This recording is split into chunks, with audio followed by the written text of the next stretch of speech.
Graça e paz a todos. Vamos orar mais uma vez. Pai, nosso coração te deseja conhecer mais e mais. O nosso entendimento precisa ser tocado pelo Teu Espírito Santo, a fim de que a gente possa compreender mais profundamente como ter comunhão contigo. Senhor, nós não queremos mergulhar no raso, nós queremos profundidade contigo, Senhor. Nós queremos avançar na intimidade contigo, na comunhão contigo.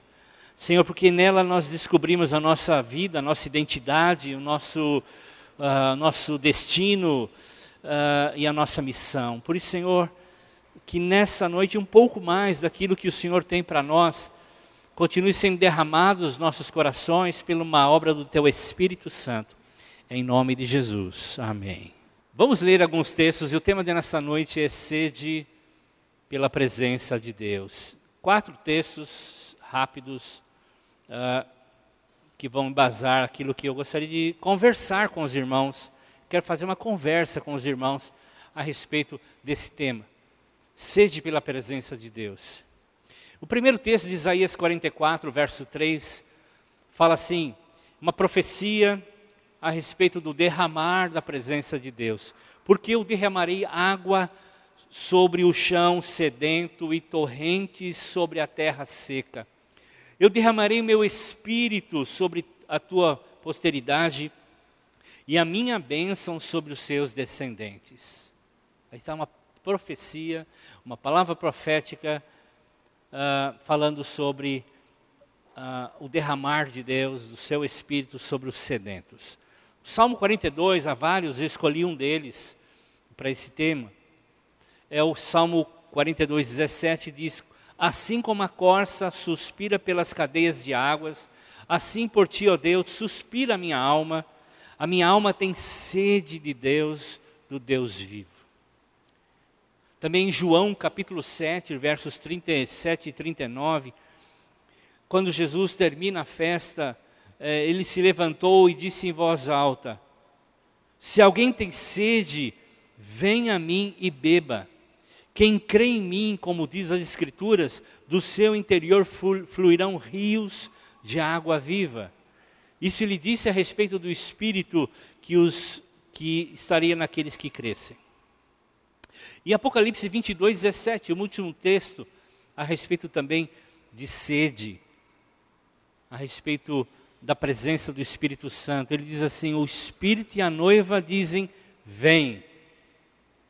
Aquele que ouve, diga, vem. Aquele que tem sede, venha. E quem quer que receba de graça a água viva. Água é a necessidade básica de todo ser vivo. Mas também a Bíblia faz analogias a respeito da água como necessidade de hidratação, de sobrevivência.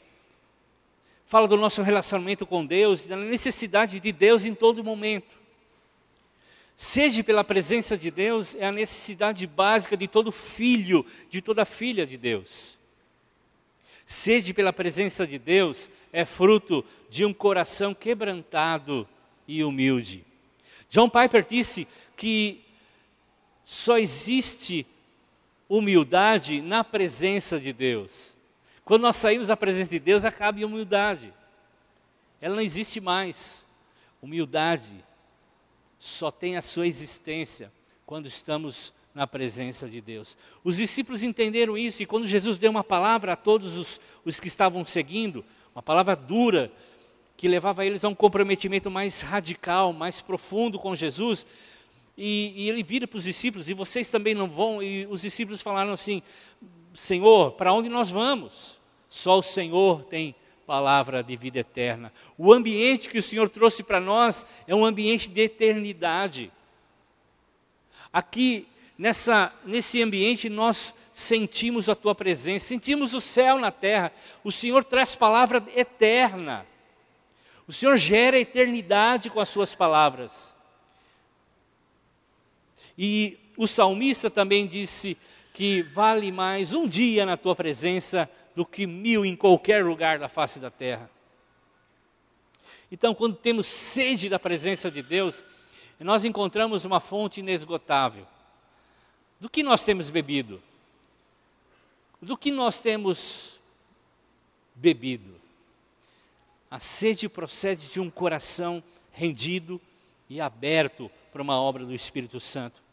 A sede cativa aquele que tem sede, mas também chama a atenção de Deus, que derrama a sua água. Derramarei água sobre o chão sedento. Jesus conta várias parábolas em relação à busca da sua presença.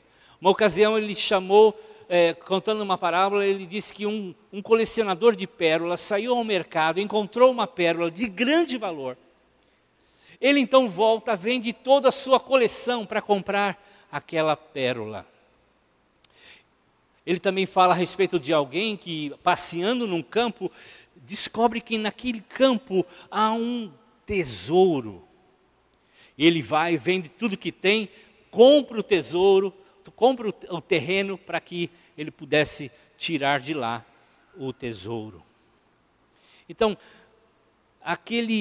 eles estão dispostos a... Quem tem sede está disposto a gastar tudo. Quem tem sede prioriza a sua vida de uma forma completamente diferente.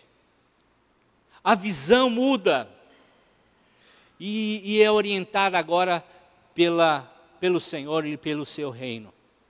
Salmo 63, o salmista diz: ó Deus, Tu és o meu Deus, eu te busco ansiosamente, desesperadamente. A minha alma tem sede de Ti, o meu corpo almeja por Ti, como uma terra árida, sedenta, exausta, sem água. Assim, eu quero ver a Tua presença e louvar todo o tempo. Mas Deus adverte a gente de que o coração nosso é enganoso, é muito enganoso. O nosso coração é extremamente enganoso. O nosso coração, ele tem falhas terríveis. E ele nos prega peças.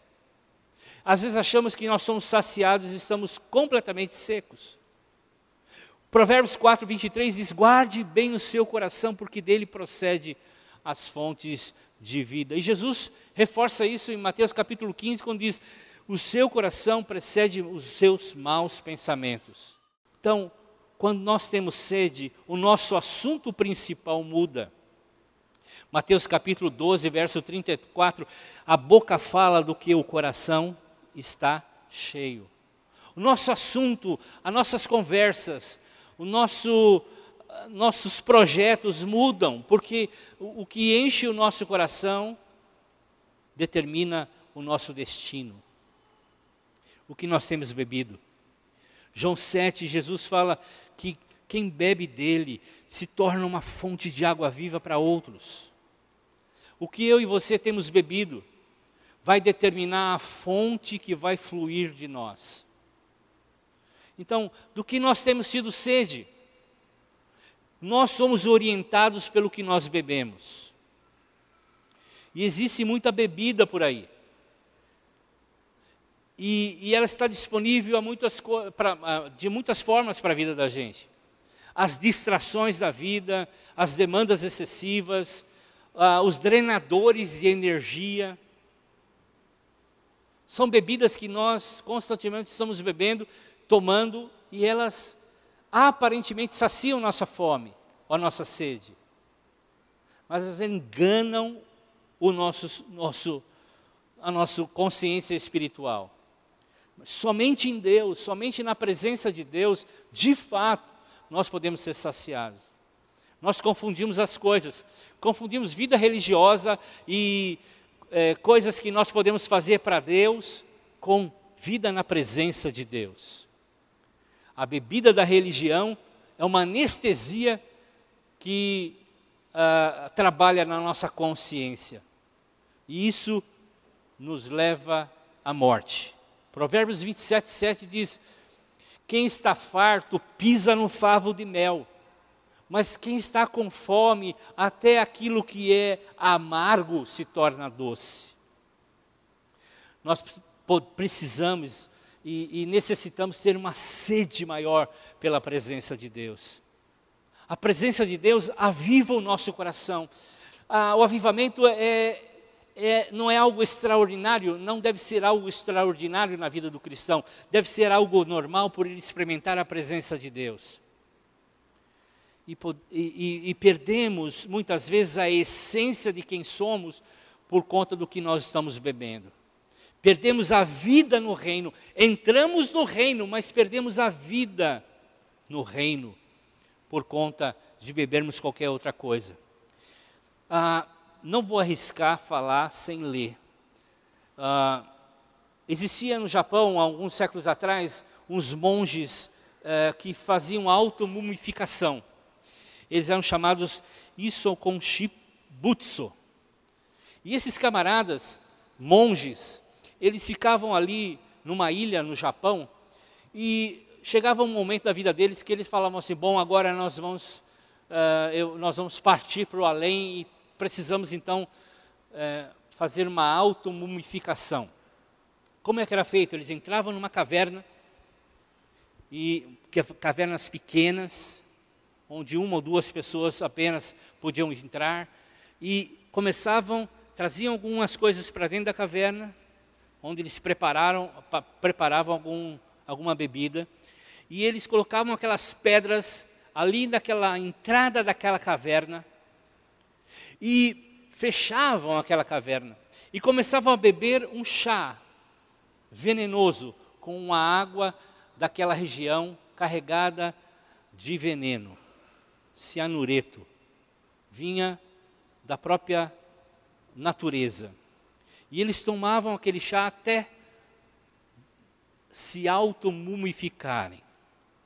Aí você vai lá e vê aqueles monges, estão lá, parecem vivos, estão ainda vivos. Algumas expressões de uma múmia que parece estar viva, mas morreram. A religião faz assim da gente. A gente começa a tomar tantas coisas, beber tantas coisas, que amortece a nossa consciência. Achamos que estamos saciando, mas estamos nos matando. E elas começam a nos fazer múmias, né? Espiritualmente falando. A maior luta de Jesus não foi com os demônios. A maior luta de Jesus não foi com os seus discípulos cabeça dura. A maior luta de Jesus foi com os religiosos. Porque eles se achavam detentores da verdade e eles se fechavam neles mesmos, naquilo que eles entendiam ser de Deus e morriam. É aquilo que o professor e pastor Luiz Saião diz, é a teologia da incredulidade. Aquilo que Tomé expressou quando diz, eu não acredito na ressurreição. A incredulidade foi entrando no coração de Tomé ao ponto de ele dizer, não acredito que Jesus ressuscitou. Então, na caminhada da fé, nós corremos riscos de nos tornarmos tão religiosos que nos fazem incrédulos como Tomé. Então, do que eu e você temos saciado a nossa sede? Qual é a bebida que nós temos tomado? O que bebemos determinará a nossa conduta. Efésios capítulo 5, versos 18 a 19 diz, não se embriagam com vinho. No vinho há brigas, licenciosidade, libertinagem. Mas se encham do Espírito, onde existe apenas louvor e gratidão. E Jesus nos convida a buscá-lo intensamente, profundamente. Esse é um convite de Jesus. Bill Johnson diz que ele se esconde para a gente e não da gente. Quando nós falamos que nós precisamos buscar a presença de Deus, é como Deus tivesse se escondido para a gente. É como o pai que brinca com a criança de esconde, esconde, mas se esconde para que a criança possa achá-lo. Ele não esconde dela, ele se esconde para ser achado. E a sede nos leva a uma busca desesperada. Busca como se fosse o último copo d'água da nossa vida. Queria fazer um exercício com vocês agora. A pessoa ao seu lado, você apresentou um projeto para ela, e ela não tem interesse nenhum em investir no seu projeto. Pegue na mão dela agora, como essa pessoa aí. É assim, cumprimente ela. Ok, tudo bem com você? Né? Ela não tem interesse nenhum no seu projeto. Cumprimenta aí, ok. Sim. Muito bem, não tem interesse nenhum. Mas agora, pode soltar a mão, né? Agora você vai cumprimentá-la porque ela quer investir em você R$1 milhão. O seu projeto ela vai dar, ela não está nem aí. Como é que você vai cumprimentar ela, irmãos? É, isso aí, irmãos. Você é abençoado mesmo. Como é que a gente está indo diante de Deus? Como é que a gente está buscando a presença de Deus? Deus quer investir na gente. Deus tem projetos para a nossa vida. Então a nossa busca define a qualidade da nossa colheita. Se é 30, 60 ou 100. Qual é o nosso desejo, a intensidade do nosso desejo em buscar a Deus? Jesus está atrás dos sedentos. Por isso em Lucas 11, 9 diz, peçam e vocês receberão. Busquem e vocês acharão. Batam e a porta será aberta. Lembre-se, Ele não se esconde de você, Ele se esconde para você. É para você que Ele se esconde. E essa manifestação da presença de Deus deve ser buscada diariamente, constantemente. Ele nos criou para um relacionamento, Ele nos criou para uma intimidade. E quando buscamos de todo o coração, de toda a força, de todo o entendimento, achamos nele o que nós precisamos. Nele achamos tudo o que nós precisamos. A nossa identidade, o nosso propósito, as nossas necessidades são atendidas. A gente vê isso nos evangelhos. E Jesus, os encontros com Jesus de pessoas, homens e mulheres, que buscaram a presença de Deus e foram elogiadas porque eles buscaram com intensidade essa presença.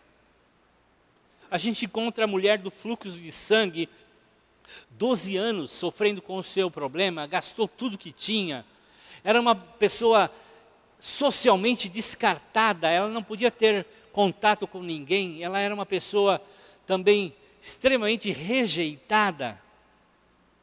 E ela pensa consigo e a fé dela cria uma imagem, se eu pelo menos tocar na orla do vestido de Jesus, eu vou ser curada. E ela vai e é curada. E ela é chamada para prestar o seu testemunho. Saiu o poder de Deus, saiu o poder de Jesus. E aquela mulher foi tocada por Ele. Sede e fome de Jesus. Como Zaqueu, um homem taxado de ladrão, um homem rejeitado pelos seus vizinhos, sua comunidade, e ele está vendo que Jesus vai passar por ali, ele sobe numa árvore. E ele é desafiado por Jesus a fazer uma refeição para Jesus e seus discípulos. Né? É como o Nilson Rafael está aí, não. O Nilson fala assim, eu quero almoçar com você na sua casa. Né? Ele é assim. E foi Jesus assim também. E aí, o que acontece é que Zaqueu, diante de Jesus, sem Jesus falar uma só palavra, ele diz, a sua presença. Em outras palavras, está dizendo, a sua presença me constrange. Se eu roubei alguém, eu quero devolver 4 vezes mais. A presença de Jesus nos quebra. A presença de Jesus curou a mulher. A presença de Jesus nos quebranta. Nos leva a confessar nossos pecados e a restituir aquilo que nós precisamos restituir. É a mulher cananeia que não está na agenda de Jesus, porque na agenda de Jesus só estão os filhos de Israel, e ela não é do povo de Deus, mas ela clama tão alto a Jesus, dizendo, até os cachorrinhos comem da migalha dos pães que caem na mesa. E ela se humilha tanto, e Jesus elogia a fé e a busca. Não vi fé, não vi busca, não vi sede em Israel como vi nessa mulher. Da mesma forma, o centurião, ele é romano, ele é odiado, mas ele tem um coração querendo curar o seu servo, e ele sabe que Jesus tem esse poder, e ele busca Jesus. E ele vai atrás de Jesus, ele se humilha com Jesus, ele sabe que Jesus é a fonte. E ele então diz, Jesus vira para ele e diz, em verdade, vos digo que não em Israel fé como essa, busca como essa, sede como essa. É o cego Bartimeu que está lá clamando, gritando, incomodando até Jesus atendê-lo. Sede e fome para resolver a sua situação. É os amigos do aleijado que destroem o teto da casa para baixar o amigo até a presença de Jesus. Sede e fome. Busca por Jesus. São os 10 leprosos que gritam lá em Samaria para Jesus curá-los. E Jesus então dá uma ordem e eles são curados. E só um volta para agradecer e para louvar ao Senhor, e ele recebe mais do que a cura. É Maria, irmã de Marta, irmã de Lázaro, que derrama um perfume de 300 dias de trabalho, quase um ano de salário, aos pés de Jesus, em sinal de gratidão, sede e fome na presença de Deus. É Paulo no caminho de Damasco, derrubado, ele cai, e ele então tem uma visão de Jesus, e ele se rende de tal forma que se torna um dos maiores apóstolos. Sede e fome por Jesus. Ou como Moisés na presença de Deus, e Deus diz assim, bom Moisés, agora é o seguinte, daqui para frente vai um anjo forte, ele vai resolver todos os seus problemas. Lá em Êxodo 33, versos 15 e 16, e Moisés fala assim, se o Senhor não for conosco, não nos tire, não nos remova desse lugar. Sede e fome pela presença de Deus. Não ousam dar um passo sem a presença de Deus. Não ousam fazer algo sem a presença de Deus. Estão sedentos, necessitados. Outra ocasião, quando Moisés é alertado por Deus de que Deus iria destruir todo Israel. Então Moisés começa a lembrar Deus, que conhece todas as coisas e sabe todas as coisas, lembrou Deus das suas promessas. Deus, eu lembro que o Senhor prometeu isso, prometeu aquilo. Sede e fome da presença de Deus, porque Deus não nos quer fazer marionetes.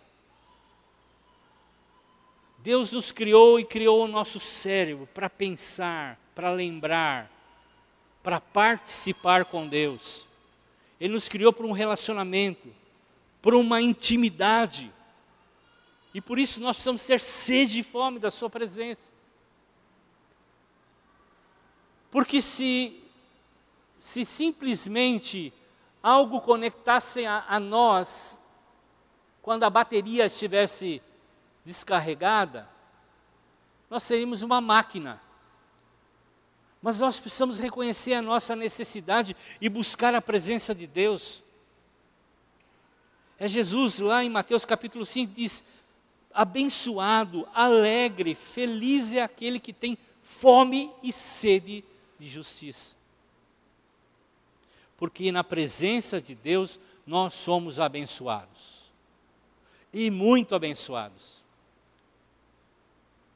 Há o caso lá em 1 Crônicas, eu estou terminando, em 1 Crônicas, no capítulo 13, versos 13 e 14, quando Davi está trazendo a arca de volta, os bois, ele estava numa carroça, a arca, o boi tropeçou, a arca ia cair, um rapaz tocou e ele foi morto.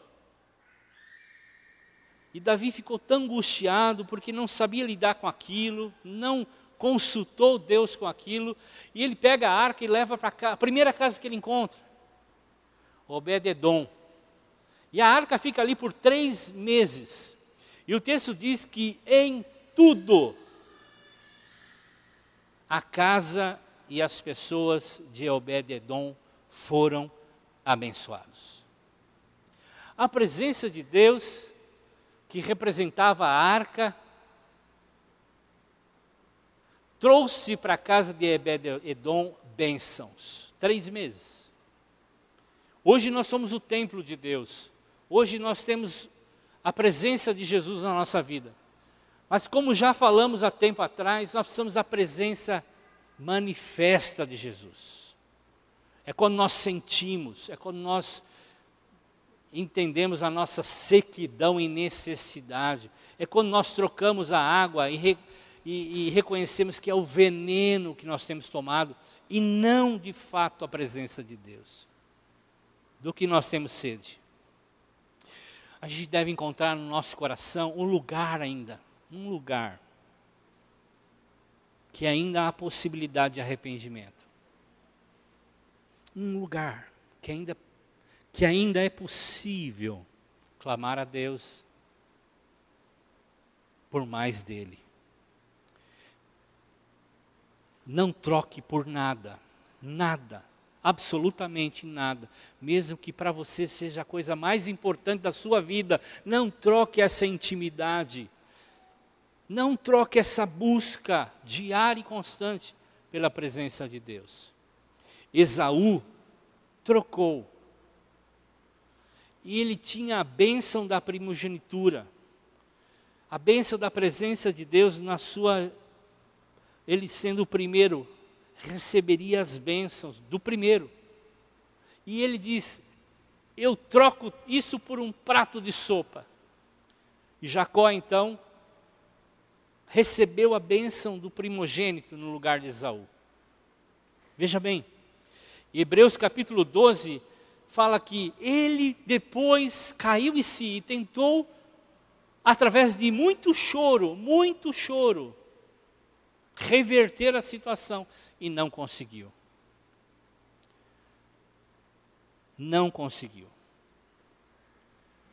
No dicionário Strong, a palavra arrependimento, metanoia, é o seguinte: é uma decisão que resulta em mudança de comportamento, objetivos e ações. Uma decisão, não uma emoção. Esaú se deixou levar pelas suas emoções, pelo seu ventre, os seus desejos, o seu conhecimento, sua pessoalidade, e não buscou a presença de Deus. Uma decisão. Arrependimento é uma decisão, não é emoção. Arrependimento é uma decisão de nós tomarmos uma forte convicção e ação em direção à presença de Deus. Então vamos nos arrepender. Juntos, vamos pedir ao Senhor que produza em nós uma nova sensação de fome e de sede da sua presença. Vamos buscá-lo intencionalmente, hoje, mas amanhã também, e depois da manhã, até sermos cheios da sua presença e preservarmos ser cheios da sua presença. Nós nos convertemos, entramos no reino, entramos na porta do reino, mas precisamos viver a vida do reino. E a vida do reino é uma vida abundante, abençoada, é vida abundante, como Jesus promete. Mas nós precisamos entender que essa vida no reino é uma vida de dependência, de sede, de busca. Não de conhecimento apenas, não de entendimento conceitual, é uma busca, uma entrega, uma rendição diária, constante. As bênçãos vão vir. Busque em primeiro lugar o reino e as outras coisas vão ser acrescentadas. Coloque o Senhor em primeiro lugar e no lugar ideal, no lugar certo da sua vida. no lugar certo da sua vida. Busque-o como um desejo mais forte que você tem. E Deus vai visitá-lo de uma forma que você ainda não teve.